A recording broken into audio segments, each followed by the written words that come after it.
আর আপনারা জানেন আজকে এখানে আমরা আমাদের জাতীয় নাগরিক পার্টির আহ্বায়ক এক দফার ঘোষক জনাব নাহিদ ইসলাম এখানে উপস্থিত আছেন আমাদের উত্তর অঞ্চলের মুখ্য সংগঠক জনাব সার্জিস আলম, উপস্থিত আছেন জাতীয় নাগরিক পার্টির সিনিয়র যুগ্ম সদস্য সচিব নাহিদা সারোয়ার নিভা, উপস্থিত আছেন জাতীয় নাগরিক পার্টির কেন্দ্রীয় যুগ্ম মুখ্য সংগঠক হান্নান মাসুদ সহ আমাদের এখানে উপস্থিত আছেন নাগরিক পার্টির কেন্দ্রীয় কমিটির সদস্য আসিফ নেহাল, জাতীয় নাগরিক পার্টির রাজশাহী মহানগর এবং জেলার নেতৃবৃন্দ সহ আমাদের রাজশাহী বিভাগের বিভিন্ন জেলার নেতৃবৃন্দ এখানে উপস্থিত আছেন। আজকে মূলত আমরা সাংগঠনিক একটা কার্যক্রমের জন্য এখানে উপস্থিত হয়েছি। আপনারা জানেন যে আমরা সারা দেশে আমাদের সাংগঠনিক কার্যক্রমকে বিস্তৃত করার লক্ষ্যে জেলা উপজেলা ইউনিয়ন পর্যায়ে সাংগঠনিক কাঠামো তৈরি করার কাজ করছি। সেই উপলক্ষে আমরা কিছুদিন আগে ঘোষণা করেছি আমরা আগামী নভেম্বর মাসের মধ্যে সকল জেলা উপজেলার একটা সাংগঠনিক কাঠামো কমিটি গঠন করতে চাই।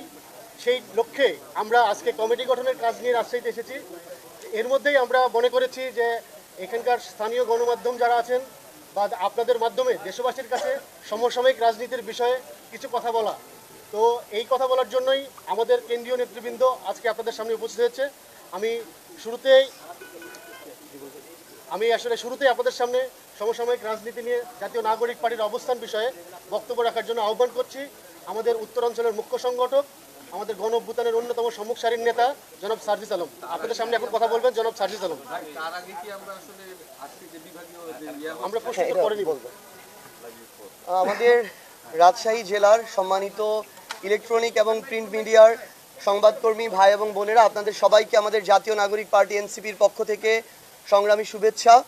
আজকে আমরা মূলত সাংগঠনিক কার্যক্রমের অংশ হিসেবে রাজশাহী বিভাগের 8টি জেলা এবং একটি মহানগর, এই 9টি ইউনিটের যারা নেতৃত্বে আসতে আগ্রহী এবং গুরুত্বপূর্ণ আহ্বায়ক এবং সদস্য সচিব পদপ্রার্থী, তাদের সাক্ষাৎকার প্রোগ্রামে আমরা আজকে এখানে এসেছি।